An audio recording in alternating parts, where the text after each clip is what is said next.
Welcome to So-and-So, brought to you by Bernina, Made to Create. I'm Meg Goodman, and you're about to enjoy a casual conversation with a special member of the sewist community. A conversation about how they got started, what inspires them, what excites them, and their connection to this community. Our guest today is Gail Yellen, an accomplished and nationally known sewist and founder of Gail Patrice Design.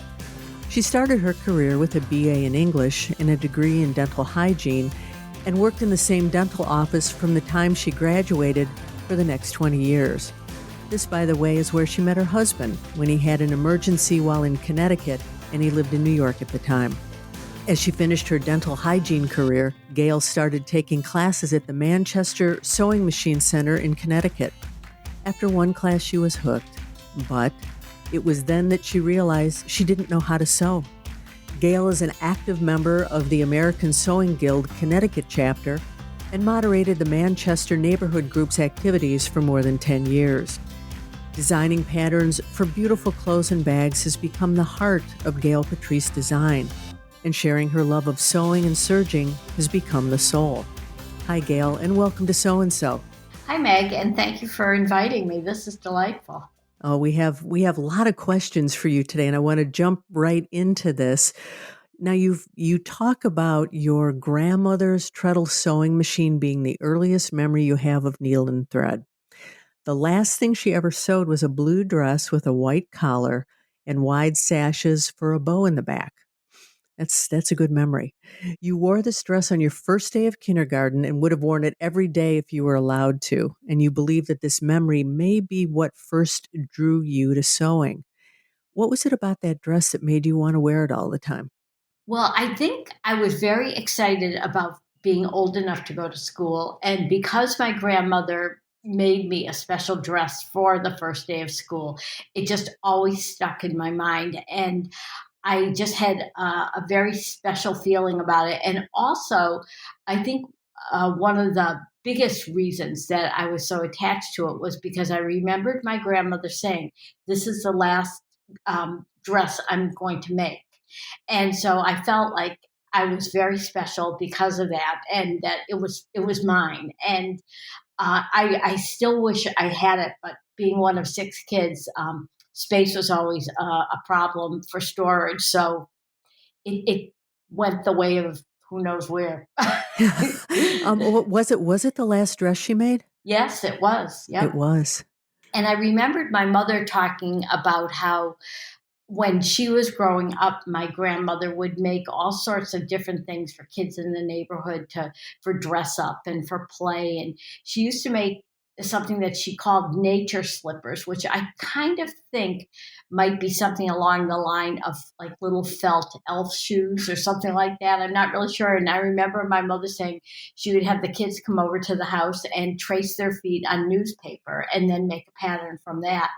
And I just thought that was such a cool thing that she could do that. And, it just always stayed with me. And my father's mother did beautiful handwork. She did beautiful needlepoint and she crocheted. In fact, on my parents' bed, they had a hand crocheted bedspread that made. And so I think I inherited those genes, and I seem to be the only one in the family who did. Well, then you got all the good sewing genes. I was really very, very fortunate. I always say my athletic skill ends right at my wrist. But I do have good fine motor skills, which I think is why I like to do dental hygiene. And I've always liked sewing and fussy little hand techniques and things that a lot of people don't enjoy. I really like it. I find it relaxing. Sure. How did you initially learn to sew? Well, I remember my grandmother gave my mother her treadle machine, and my mother would let me sit there and treadle back and forth. And of course, probably at that age, I was really, really young. I probably barely could even touch the treadle with my feet because I was short. But I always thought it was very cool that that would make the needle go up and down. And so, of course, there was no thread in it when I was doing this because I wasn't really sewing. It was just having fun with the treadle. But I distinctly remember the man from the store where my mother bought the machine, and it must have been a sewing machine center because he came out to the house and sat at the kitchen table with my mother and showed her how to set up the machine, how to thread it, and do all of these different things. And so I was just always drawn to that sort of thing. I would watch when my mother sewed things, and she used it mainly for mending or making curtains, or she did a few different little garments. I remember she made some dresses for my younger sister and things like that, but she really didn't have a lot of time to be creative. She was busy taking care of 6 kids. So, but it just was always something that fascinated me. And so as I got a little bit older and into junior high school, when we took our quote unquote homemaking classes, I did learn some things in sewing, but actually it kind of made me hate sewing at that point because it took a whole semester to make an apron. Uh-huh. And that just, you'd go to the class, you'd unpack your things, you'd get the machine threaded and set up and sew for 5 minutes. Then it would be time to pack everything back up so it would be ready for the next class and that you could get out and get to class on time. But I did learn a little bit then. But then once I got into high school, I started to like sewing a little bit more. But I knew nothing technically, zero. So it was just one of those things where I sewed things together, nothing fell apart, and none of the seams split open. But looking back on it, obviously the expertise was definitely lacking. What was the first thing you ever made? Well, I think probably that apron. And I still remember what the fabric looked like. It was a black and white, it had print, like newsprint on it. And it had big red apples in a border print at the bottom, and it was cute. But that's the first thing I remember. But I didn't sew for a number of years after I got out of college. And I had a blouse that I bought and it was really pretty. And at that time, it was pretty expensive for my budget, but it was this very pretty linen blouse that had a big, long portrait collar. And I wanted to wear it with a black jumper, but I needed something with a very deep V so that the collar would sit flat and wouldn't get bunched up. And I couldn't find one in the stores. And I said, I know there are patterns like that. So I went to the fabric store and looked, and sure enough, I found one. And I bought some black cotton velveteen, and it had a little drop waist on it. And it was just a cute, simple pattern, but it was perfect for that blouse. And when I was making it, I was thinking, wow, I forgot how much fun sewing is and how much I liked it. And do you know, I still have that jumpers in my closet because it reminds me of why I got back into sewing and how much I loved it. And it's kind of a touchstone for me. And I say to people, don't throw away the things that you first started making, because I hear people when I teach classes say, oh, I've really got to get rid of some of the first things I made. They're just so horrible. And I said, no, no, no. I said, because it's a really good way to measure how far you've come. And again, on that jumper, I wore it a lot of different times. I haven't worn it probably in at least 30 years, but I still have it in the closet because it is that thing that really got me back into sewing. Not only does it show progress, but there's some emotion and story to these pieces too. There is definitely. But I do think that sometimes people forget, and I think particularly women are hard on themselves about learning things and being critical of technique or whatever. And so I always say, go back to looking at some of those things, and even things that you made the year before. You're going to see so much growth and progress in what you've learned just by looking back at that and then looking at something that you made yesterday. And I think that it gives you a big sense of accomplishment, and it's really a concrete way of measuring what you know and what you've learned. Gail, you shared with us just a moment ago that you realized when you took your first class, you really didn't know how to sew, and you said nothing fell apart, but you didn't know technical things, and you still used a needle until it bent or broke. But it was also when you were taking these classes that you began to see sewing as an art form, not just a utilitarian endeavor. Tell us more about this. Well, it's really interesting because I have thought that, there are some people who do have a day that they can point to in their lives that is that transformative day in their life. And the day that I took my first formal sewing class, which was on a Saturday, it was an all day class, that was it for me. And honestly, it was as if somebody pulled back the curtain on a whole new world. Hmm. And I don't say it to be dramatic, but it really is the truth. And it was just, I just couldn't believe all of the things that you could do. And I had just bought a new machine. I had bought a machine when I graduated from college for myself, and it was a nice machine at the time. But again, it wasn't anything super fancy or expensive. But I had that for about 20 years, and I thought, well, maybe it's time to get a new machine and see what's out there. And I decided that I would go over, and at the time, I didn't even know that they had machines that did embroidery, and it was just I couldn't believe it. Well, I didn't think that I needed something like that because I was so far away from being able to master anything like that. But I did buy a nice little mid-range machine, and it had a lot of built-in decorative stitches, and I don't know, probably about 50 stitches. And that's when I decided to take that class. And I found out that there were all these techniques that you could do on a home sewing machine, because I used to see these things on ready to wear clothes or home deck items or whatever, and think, oh, you must have to have some fancy industrial machine to do them. And that wasn't the case. It was just a matter of knowing what stitch to select, how to fine tune the settings on your machine, and away you could go. And it really was a transformative day. I just really got into it, and I loved it. And I remember going over the Athenaeum in Hartford is I think it's the longest running museum in the United States, had a quilt exhibit. And my husband and I were members, and we brought my mother over to see it, and we were sitting, and my younger sister also, who's also quite entertaining.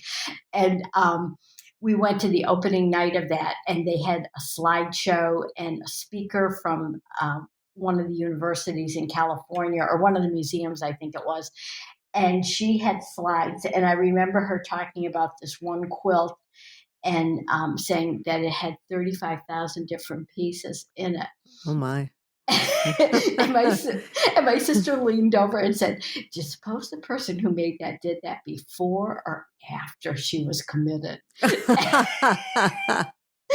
And so, but when we saw the quilt exhibit, it really, and in an art museum, not like a sewing store or something like that, it really cemented the idea that sewing could be an art form, just like sculpting or painting or anything else. It's just that you're working with needle and thread and fabric, not paint or not clay or marble or whatever.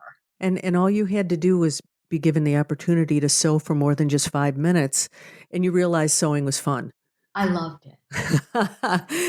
Gail, as you were learning to sew and you were working in the sewing machine center, the other customers and the store staff were very inspiring to you. In fact, you were there so much that they asked you to join the store staff. So working a few hours a week gave you a chance to learn about sewing from the business side. Talk about the inspiration that you got and what you learned about the business side of sewing. Well, when I started doing that, as I say, being very new, I didn't even know there was such a thing as the sewing world, quite honestly. Hmm. And so, again, that was all part of that pulling back the curtain and seeing this whole new world. But when I saw it, I didn't know a lot of people at the time who did any kind of fancy. I don't think I knew anybody who did any kind of fancy sewing or very sophisticated types of work. But when I started taking classes and people would bring things in that they were working on, and they were customers, not employees, and I could see the level that they were working on, and I was like, oh my goodness, this is incredible. And actually, as I say, I bought that mid-range machine, and then in less than a year, I decided I really couldn't live without a an embroidery machine. After I saw all of the things that other people did, and we had an amazing community of sewers at the store, and 99% of them were women, but we did have a couple of men who were also very talented sewers too. But um, the majority were women, and they would just bring things in, and we offered classes in all types of sewing. We did garments, quilts, home deck, just fun things. That in the summer they had a camp for kids to take classes, and just all of those different things made it really fun to see how classes were set up, how they prepared for them, how you put a kit together.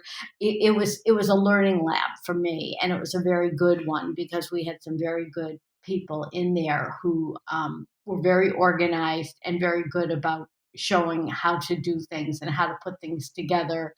And I can remember the first time I taught a class, I kind of it was interesting because I at the end of the class I remember sitting at the table and writing down all the things that I needed to remember to say from now on in a class, and things that I just kind of assumed people knew but obviously didn't. And it was a wonderful place, and we had such great customers. And the gentleman who owned the store was Aaron Cheerman. He's deceased now, and he was the loveliest man. And we had people come from New York, Massachusetts, New Hampshire. We had people come from all over the place for classes and special events. And we had national educators come in, which to me was amazing.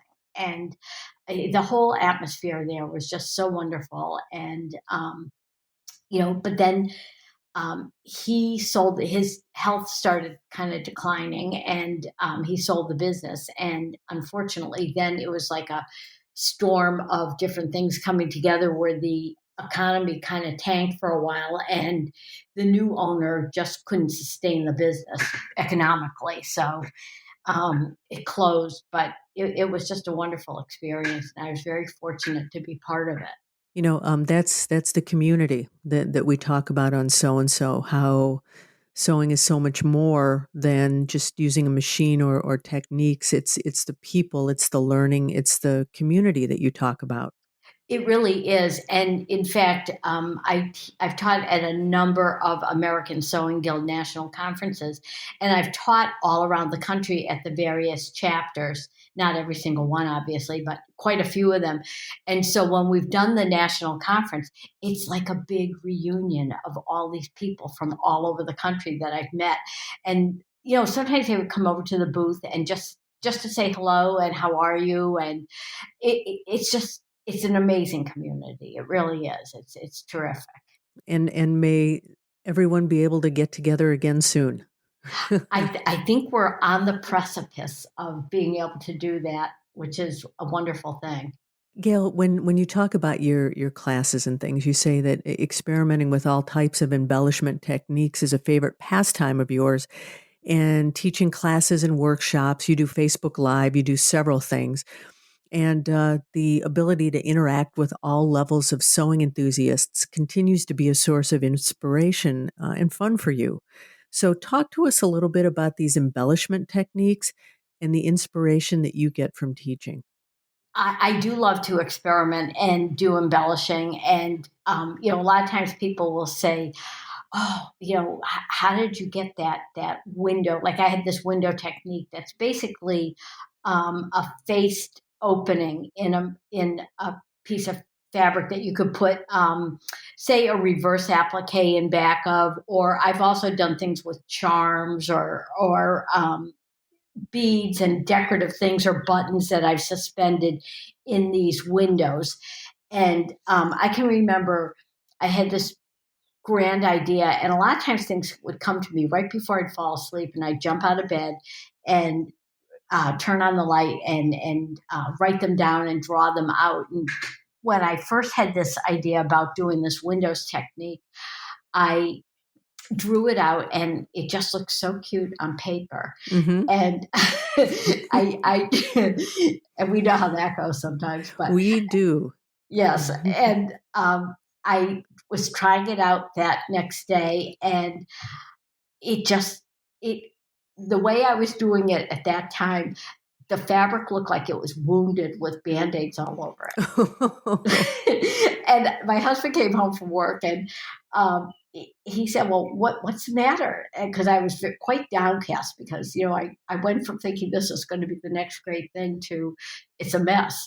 And I said, oh, I just had this great idea, and I thought it was going to be so cute. And I said, and it's not. And he said, well, rethink it and rework it. He said, if you think it's going to be really good, think about how you can do it differently. And I was so glad he said that, because I would have probably just thrown in the towel and forgotten about it. So I did start thinking about it, and I thought, well, I don't have to bring the facing I was doing it with the fusible interfacing. And I thought, well, I can make it look much cleaner by bringing it to the wrong side of the fabric. And that was the start of doing the Windows technique. And then it was kind of a jumping off point for, as I said, suspending buttons or charms or beads or whatever in the windows. And people really responded to that and liked it. And it kind of took off from there. And then needle felting got to be very popular. And I went crazy with that for a while. I loved needle felting. It was really fun. But, it was, I can remember doing an expo, and I don't know whether I was in Ohio or Illinois. And I had a jacket that had that window there were three windows on it. One was a window that was just plain. One had a reverse applique in back of it. And another one had a charm suspended in it. And I remember a woman coming into the class saying, that's the only thing I came to this expo to learn. And she was so excited about learning it. And when she realized it really wasn't hard to do, she was so thrilled. And the next day she came back with a whole project that she did around that whole thing. She must have stayed up all night. But it just made me feel so happy that she felt much more empowered and excited, and it got her going with sewing and doing all these fun different techniques. And somebody's always thinking up something new and different, and sometimes you think, where do they come up with these ideas? But they just kind of come to you. And sometimes just looking through photographs or magazines and things like that, it's a good jumping off spot for inspiration. Do you have any specific memory of an inspiration that happened while you were teaching a class? I have had, sometimes people have asked me questions about, can I do this or can I do that? And it might be something that I haven't tried before. And I will always say to them, you might have just thought up the next great thing to try out. And I said, so go home and try it out. I'm trying to think. I probably have, but off the top of my head, let me think about that for a while. Okay, well, we'll come back to that while we start to talk about sergers, which can be intimidating for people. But they fascinated you once you learned about how each component worked and affected a stitch. And then you realized, here's some inspiration, that if other sewists also understood this machine better, they'd love it as much as you do and really have fun with it. What is it that people need to understand about sergers so they aren't intimidated by them? I know, as I said, when I first started taking classes over at the store, and I would see people come in with their sergers for a class, and I'd see those 4 cones of thread on top of it, and I would think, oh, I don't think I could ever master that machine. It looks way too complicated for me. But then the more I started thinking about it, and I knew more and more people who were buying sergers, I thought, well, they are made for the home sewing market. And so they can't be impossible to learn. And I actually ran into a woman at a fabric store who was a patient of mine. And this is after I stopped working in the dental office, but I ran into her and I knew she had a serger. So we started chatting and I said, well, how hard is it to learn? She said, well, it's definitely a learning curve. But she said, you kind of learn step by step.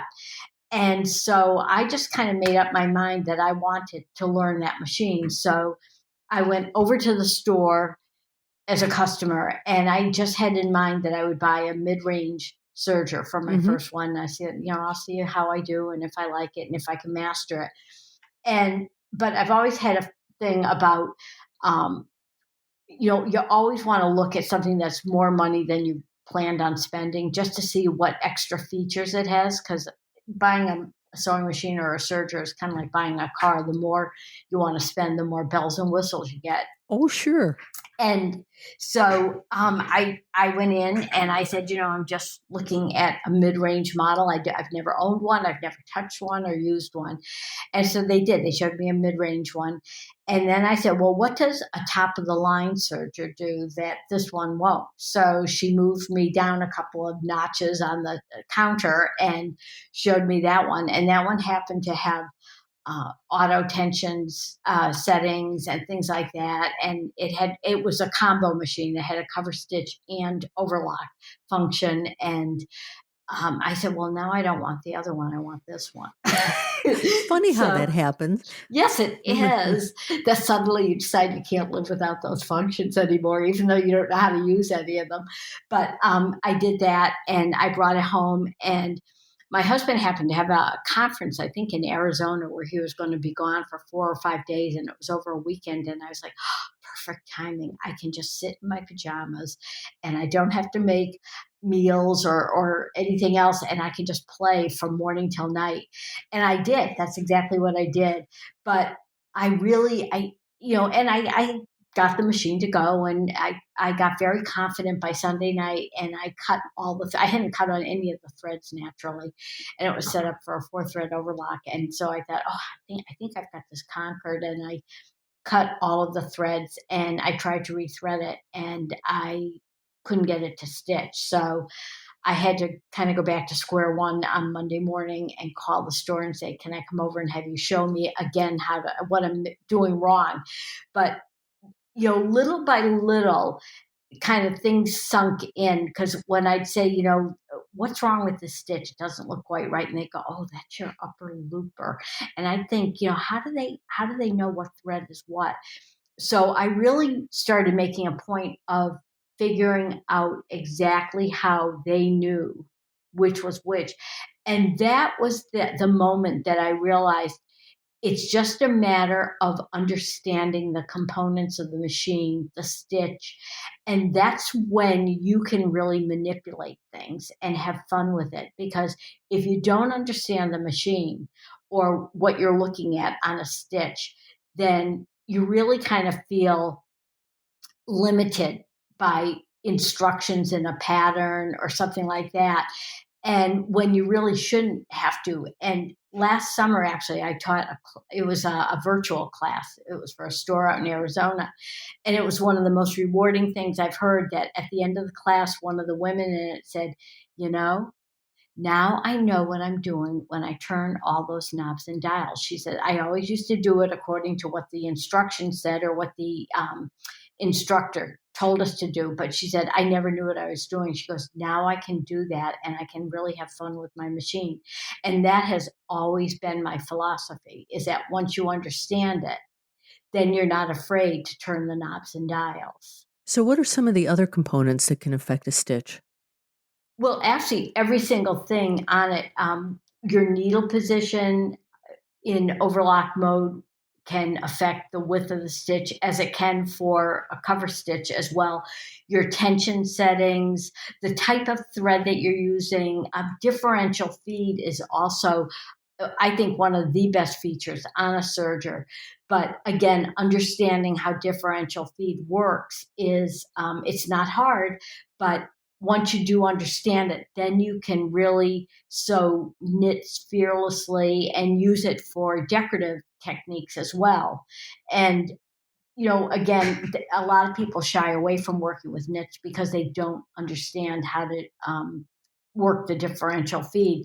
But once they understand how it does change the fabric as it's going through, it's kind of an eye opener, and it opens a lot more new possibilities. So stitch width, there you can always adjust stitch width only by taking one needle out. If you take your left needle out, you've automatically narrowed down your stitch by about 2.5 millimeters, 2 to 2.5 millimeters. Um, you can change where the stitch finger is, how far away it is from the needles.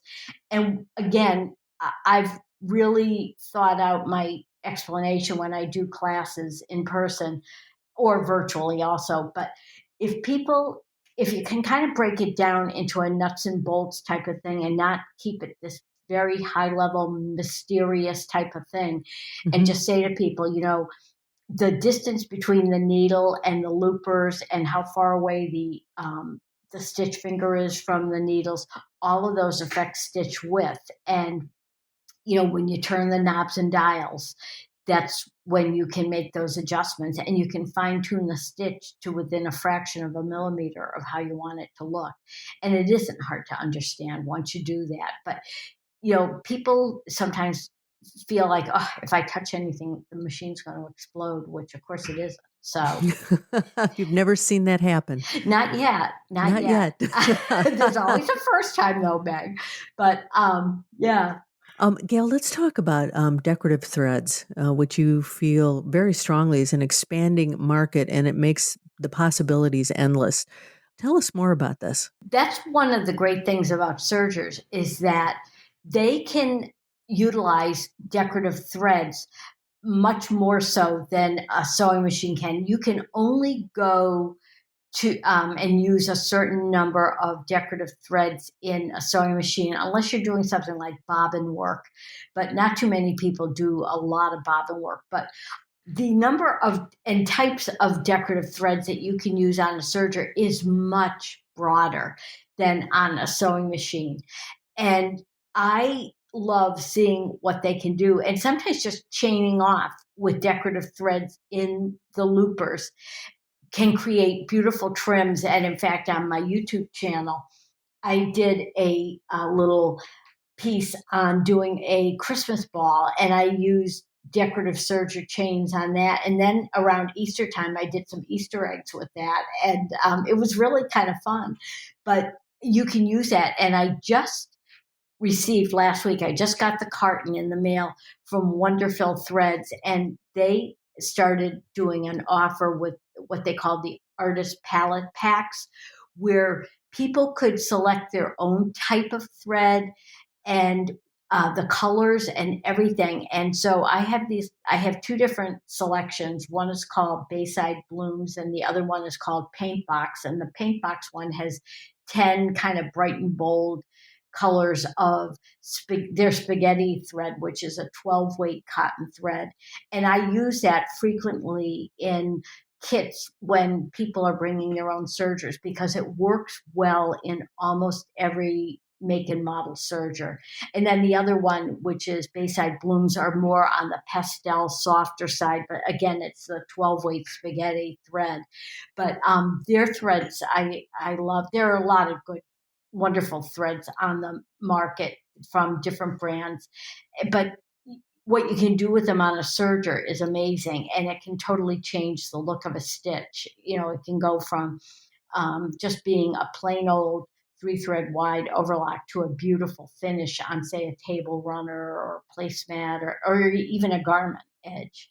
Gail, I want to talk about your business, Gail Patrice Design. And in the intro to this the show, I quoted you in saying that designing patterns for beautiful clothes and bags has become the heart of Gail Patrice design, and sharing your love of sewing and serging has become the soul.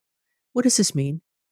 Well, I recently I've been kind of gearing my pattern development toward teaching serger techniques, and I've been doing some bags, a placemat. I did a table runner, and again, it's I just love seeing people succeed with different techniques and different patterns, and so I've tried to design things that are good not only for sophisticated, very knowledgeable sewers, but also things that will grow and expand a newer person's skill level and be doable for them as well, with some instruction. And it stretches them and allows them to be very creative. And one thing that I found when I first started teaching was that um, all you had to do was say to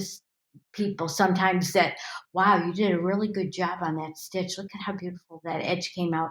And they would just light up. I think it just meant the world to them. And it was always sincere. I would, if something didn't look good, I wouldn't obviously give false praise, but um, I realize that all of these different things as a creative outlet, or even just for utility purposes, by helping people strengthen their skill level and ability to do different things, was really fun. And it could be through garment sewing or making bags or whatever. And then they could tailor it to their lifestyle or however they wanted to use their sewing skills. But it's just been a really fun, rewarding thing for me to do and to build the business on. Gail, you've accomplished so much. You've shared so much with so many people. What's next for you? Well, I'm continuing to teach, and at the beginning of the talk, I said I think we're on the precipice of being able to open up and do things again. So I am starting to book in-person events for this year, for the end of the year, closer.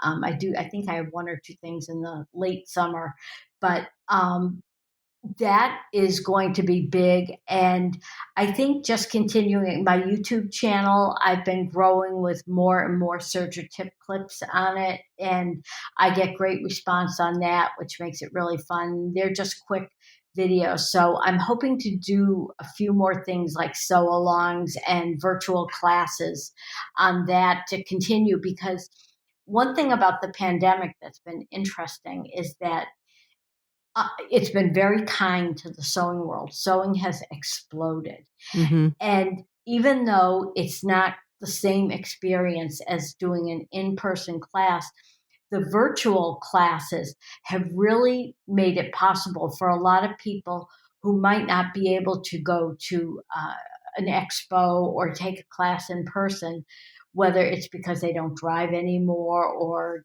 they would have to take a hotel and they can't spend that amount of money, whatever, but they can do it from the comfort of their own home.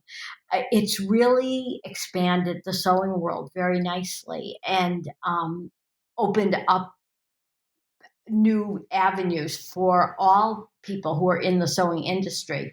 And so I hope to continue with that because I have heard from a lot of people who said, oh, I've never been able to take a class of yours before in person, and doing it virtually made it possible. So I think I will try to continue with that and expand my video library for people to keep learning. And some of it will be paid content, and some of it, most of it right now is free. And free is good. Free is good, and there are a lot of great YouTubers out there, and people who do things, free of charge. Of course, there is no jury when it comes to what goes on YouTube or not, so you kind of have to pick and choose what you watch as far as value for information. But I've really loved it, and I've been enjoying that. And when I did my craftsy class, the first craftsy class I did was, I think, 2013. And that grew my audience really around the world. And then I did a cover stitch workshop for them as well, and that was really fun. But that's also been something that has helped get me name and face recognition. We've talked about so much today. Is there any question I didn't ask you that you wish I had?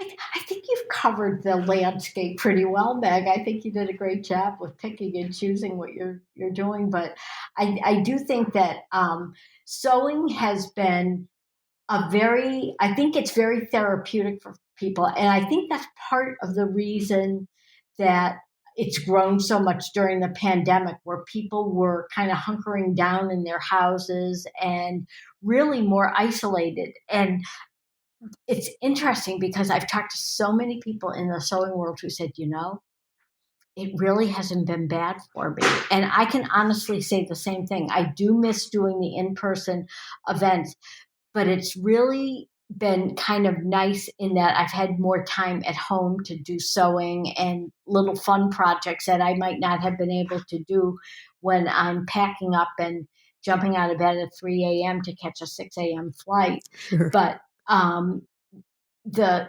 in that way, it's been wonderful for the sewing world, and I've heard that from a lot of people. And I just think the therapeutic value of anything that's a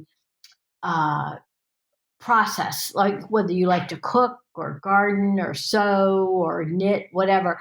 I think it's been wonderful for people's mental health. And I use it for my own too. Like whenever something's bothering me and I've got some kind of a dilemma that I have to figure out, a lot of times I'll head for my sewing studio and immerse myself in a project. And it just kind of relaxes me. And a lot of times I can arrive at a solution to whatever was bothering me to begin with. Gail, this has been a wonderful conversation, and I want to thank you so much for sharing your story with us today. I'm sure our listeners would like to reach out to you. So, what's the best way for them to do so? They can do that. They can email me. My email is gail@gailpatrice.com. Or if they watch any of my YouTube videos and they have a question, I always get back to people pretty quickly. And especially now that we are home, I usually can answer them within a few hours of when they ask a question. And they can just type that down in the comments or the chat area on that.